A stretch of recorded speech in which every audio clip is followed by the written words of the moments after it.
Speaking of conspiracies, I bought a bowling ball. Yeah, dude, clap yourself in. No, do it over your face. Over the face? Yeah. The pilot, round 3. What are we going to do if I actually get it right the first time? There's no fucking way in God's green earth you get this thing right. You guys are all going Episode 100. Open the door, dark room. Head on in, Tom. We'll be right behind you. That's how it is every time. You're our head of financial planning. You really should know these topics. Oh, my God. All right. We still have the pilot for our viewers. We have it on here. We cannot get it off. So, well, we can't afford a new one, apparently. All right, cue the music. So you need to curse more this episode. You need to stay on brand. You didn't curse once last time. Fucking A. I know you can't relate, but I have other work to do today.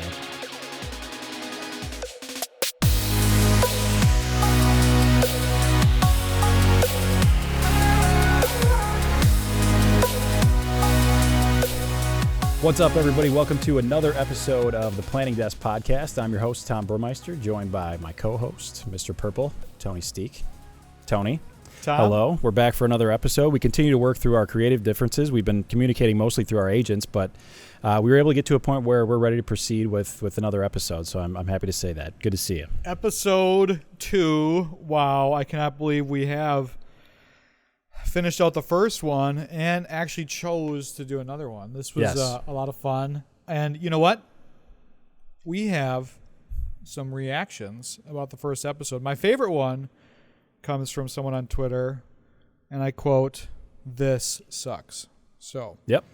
that you know what that means though. Trolls mean you're doing something right because you're irritating someone. But we did get a lot of positive feedback, and I think that it came from first of all, people said this is different.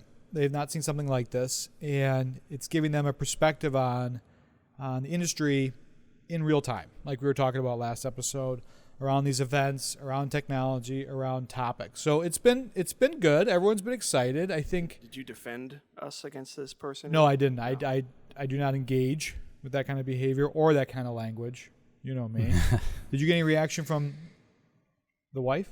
Yes. Yeah, actually, I woke up that following weekend. She said, I watched your thing. I said, what things? The podcast. You did. And actually, I had a lot of people that I didn't really expect to watch it, both in the industry and outside, have said, hey, nice podcast. And I don't know that I believe them all that they actually watched it, but nonetheless, they had it in their hearts to share some good feedback. So, yeah, very encouraging.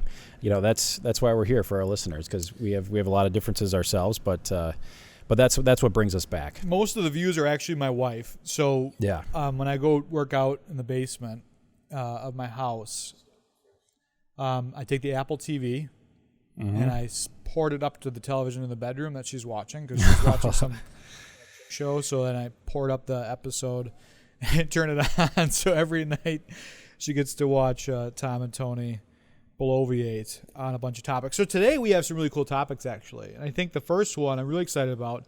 I think this is, we talk about the new normal, right? And we say things like the world has fundamentally changed. And it has, actually. Absolutely. And what we're going to talk about is really, this work from home idea and what's going to happen. And I realize, we can talk about work from home in terms of the advisors and their staff and how they're functioning, but we want to take it from the lens of the investor too. Absolutely. And how these investors have embraced a work from home mindset and how that's changed how they expect to interact, but also what they're consuming. So this is a really hot topic. I think it's exciting. I mean, let's be honest, it's been a year. Everyone's kind of, working from home. They have their setups, but now it's a matter of how are you interacting with your clients and how are you managing that content.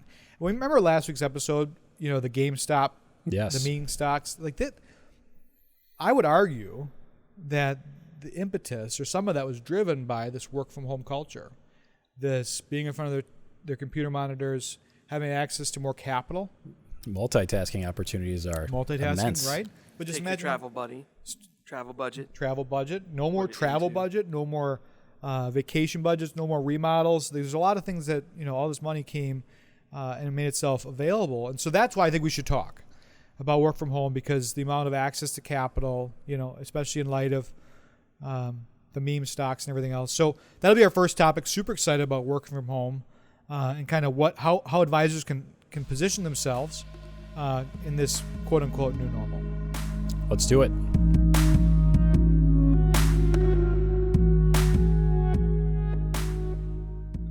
So, we're in the new normal, the work from home kind of state of things in corporate America and quite frankly globally. And obviously there's a debate about whether or not we're going to see that shift back to the office or not. I don't think that we need to address that now, but we all can agree that working from home is something that we can expect to see over the mid to long term.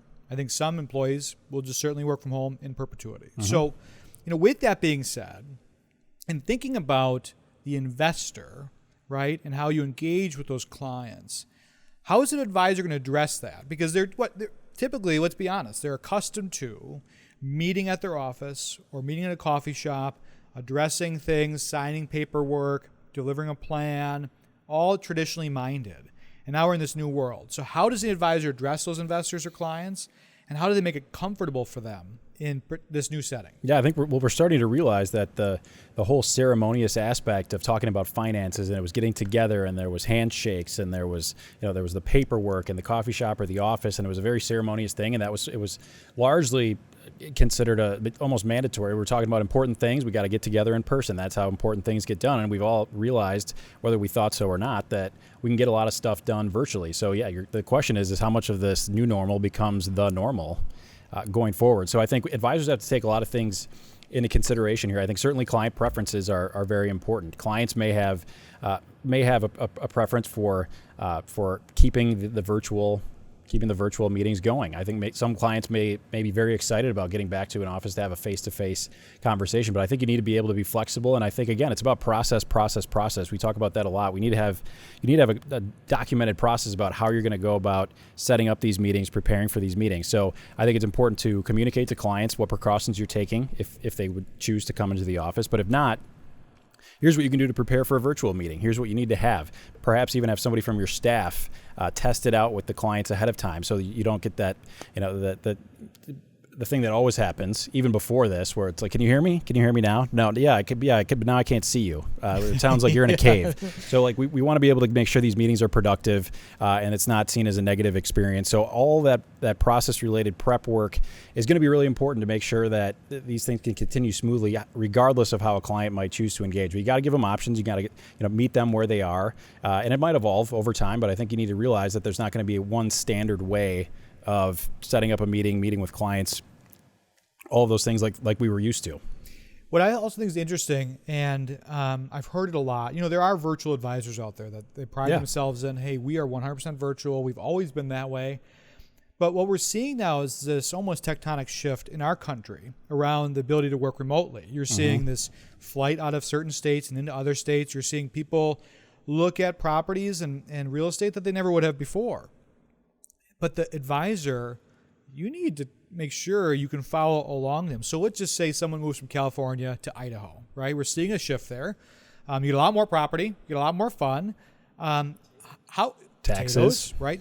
Lower taxes. But how is the advisor making sure the individual, their investors, their clients, how do they know? A, are they helping them prepare for that move? From a finance perspective, but also, how are they ensuring those clients that, hey, I can come along with you on this ride? I can be your virtual advisor. I understand, my planning application has the tax code for Idaho. How does the advisor do that? Yeah, well, I think you definitely need to demonstrate your versatility and say that in that case, I'm not the best advisor for you because we both live in California. I'm the best advisor for you because of all these other reasons that we think we're a great fit. Personality, our personalities jive. We communicate in the same style. All of the things that we've accomplished, I think, still apply. But now it's translating those to virtual, right? And I think it is demonstrating how you have the technology to work with them through not only after the decision, but hopefully in the process of approaching that decision. Is Idaho the best state? Cost of living probably lower, certainly lower. But what other things go along with that we need to consider. My planning software can certainly handle for the change of residence, change of domicile, all that kind of stuff. There's a number of things that go into it, but I think having those conversations that frankly were not probably as common as they are now is something that advisors definitely need to pay attention to. Yeah, I wonder. Right? I love that you made a point. You said, I'm not your advisor because we're both residents of California. I'm an advisor for these reasons. I love that. And I think that should be probably something you could package up and send. In fact, if I was an advisor, managing a book of business, I might do that. I might send out an email. Are you planning on moving? Are you planning on relocating? Here's a checklist of things that we would need to discuss. Mm-hmm. And because, you talk about moving to Idaho, yeah, it's lower COLA, better taxes, X, Y, and Z. But what happens if you change your job? Mm-hmm. What happens if you lose your job and then you're forced to find something? What if remote's not available anymore? So I think that would be a great, powerful tool for an advisor. And if indeed we are going to encounter some cost savings, how are we going to deploy that in the best way? Before it disappears, right? Plan, before the savings disappear. So on the next, here's what happens at work from home. And I found this. I worked from home for a while, and I found that, believe it or not, you're in front of your computer that much longer because absolutely. You roll out of bed, 10 feet away from work. Hopefully you put on your pants, right? But you go right to your computer. So you're actually getting more hours on your screen than ever before, right? And in fact,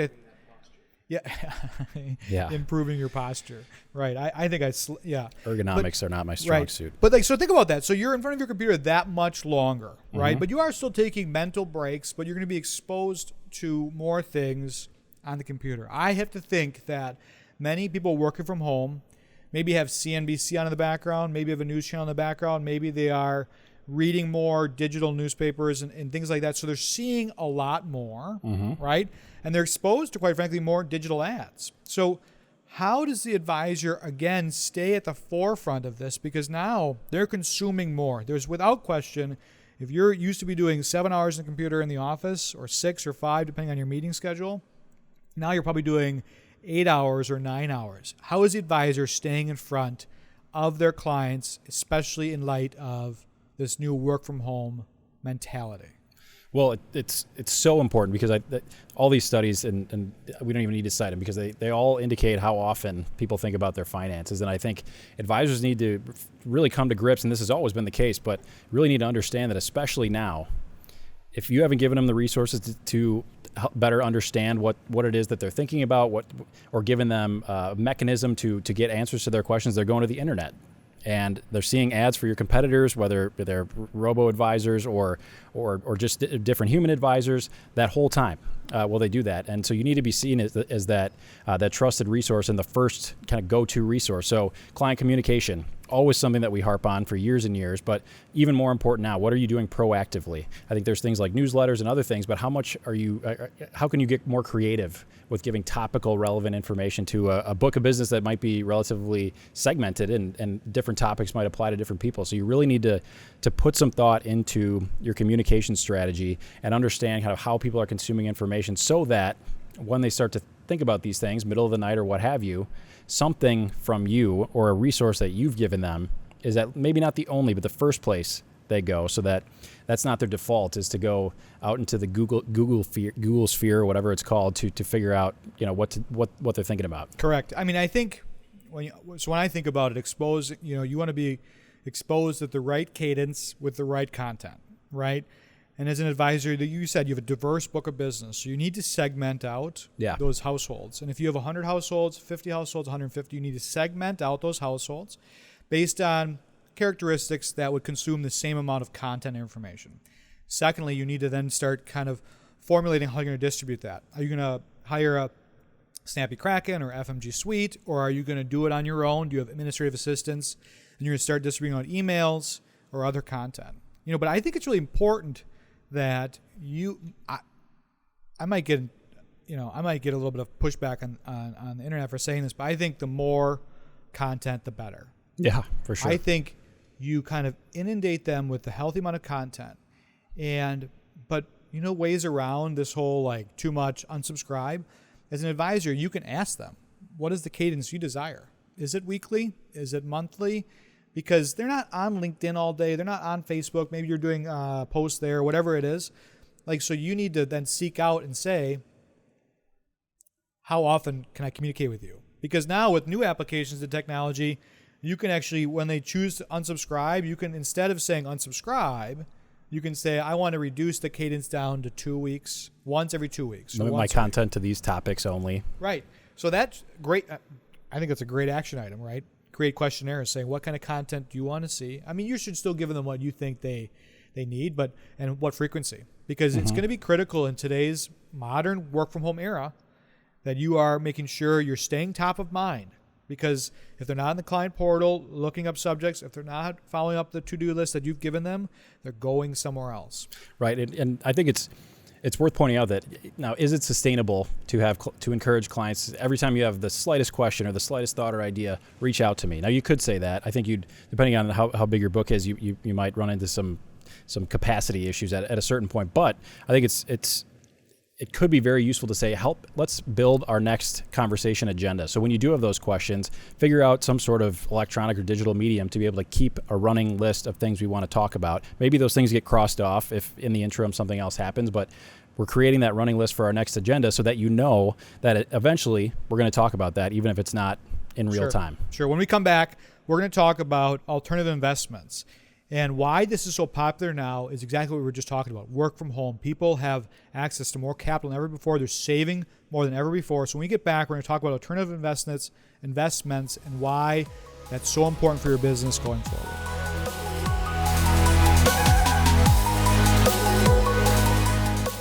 Not enough rum chata? Nope.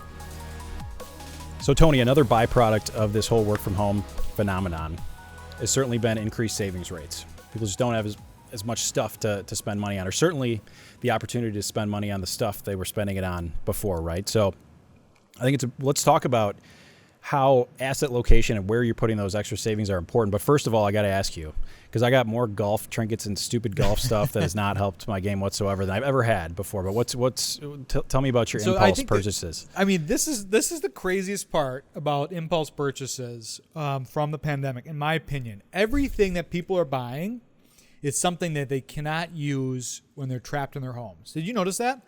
Like, people are buying nicer clothes, yeah. They're buying suits, golf stuff, and they can't even use any of it. It's just bizarre to me. But it actually is the catalyst of the alternative investment. And I pulled up an article, Bloomberg Business Week.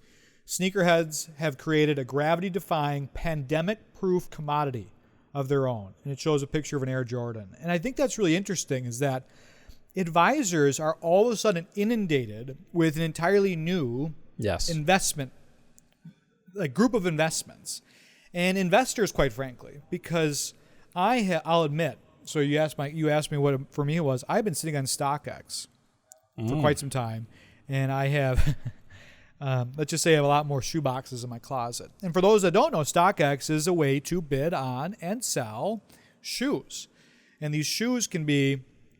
I mean, I've seen pairs of Dior's go for $10,000, $15,000. And that's the next generation of investors. They're going to be looking at alternative investments and asking the advisor to help make sure that's allocated and considered, right? And so as an advisor, you need to start understanding and speaking intelligently on those different asset classes. Now, I don't think you need to know the value of a pair of Air Jordans. What I do think you have to know is how to handle that conversation. And quite frankly, don't denigrate or make fun of those investments, because quite frankly, they're going to go up in value and they're going to be worth more and more money. And that's, I think, the work from home mentality. So when you think about it, so what are the the alternative investments that advisors are being approached with in the year 2021?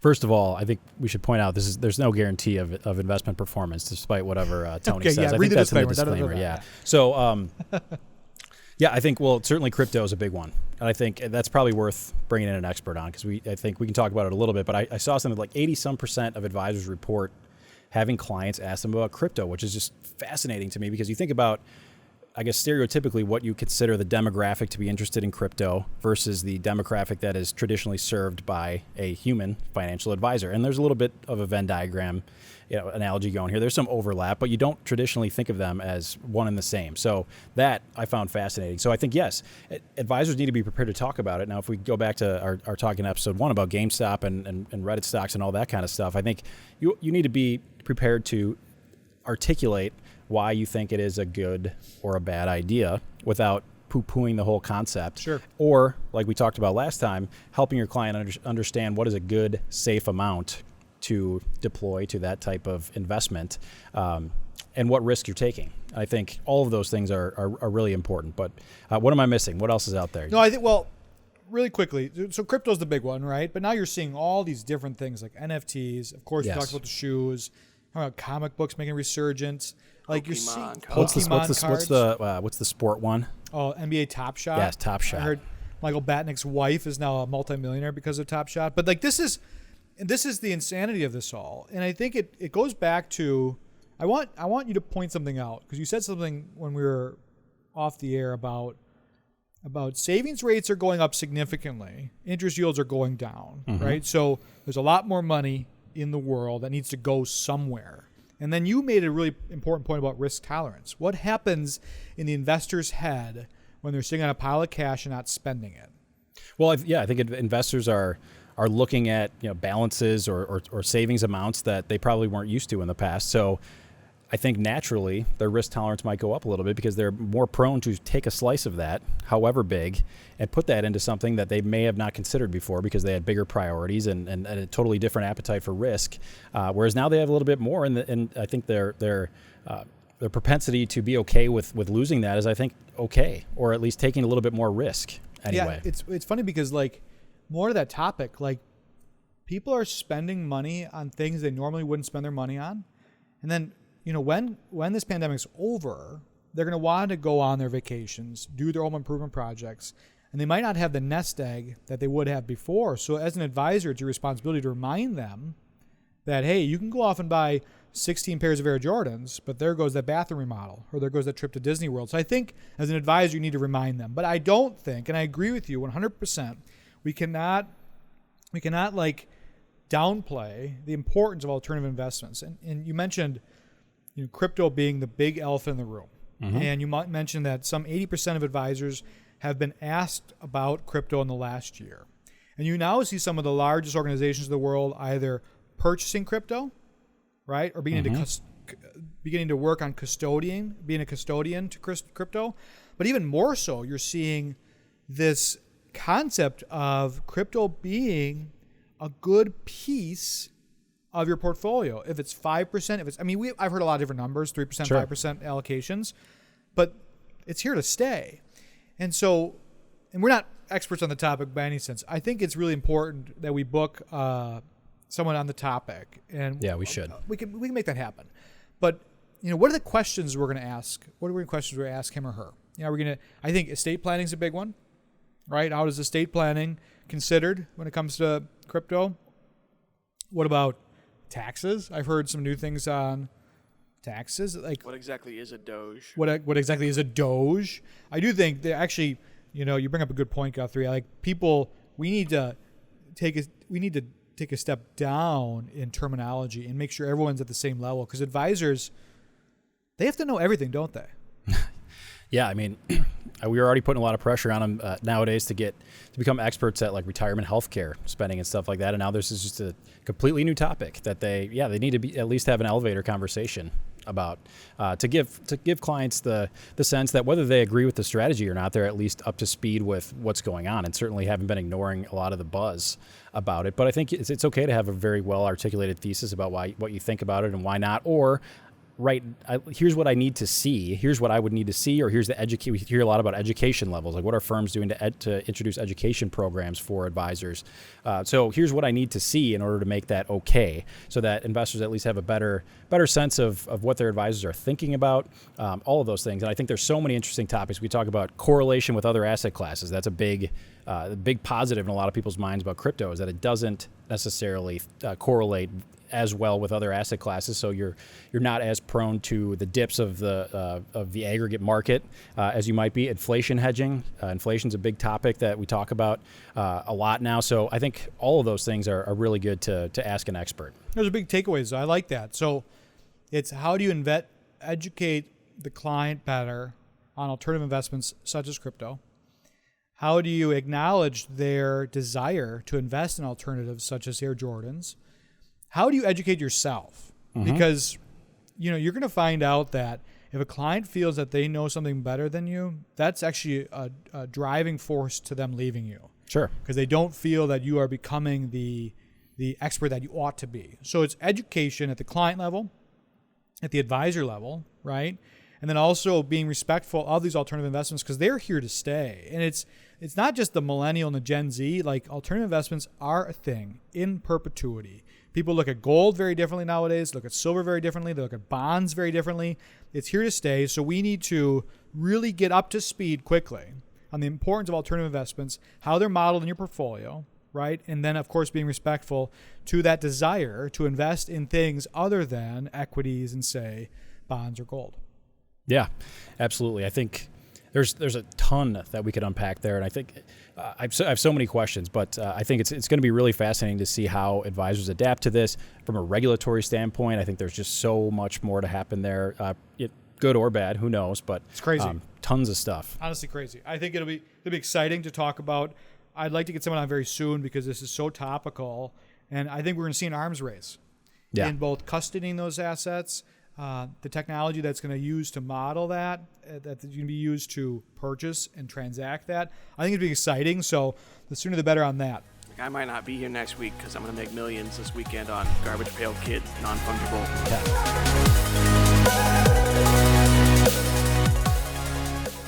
All right, we're wrapping up episode 2. Yep. We made it. But I'm excited about the weeks and months ahead, right? We've already have 3 guests signed up, one of which raised his hand and said, hey, you talked about my event last week. I need to come on and talk about that. Yep. We have someone coming on for crypto. We're excited about that as well because we clearly need to learn more. Our audience needs to learn more.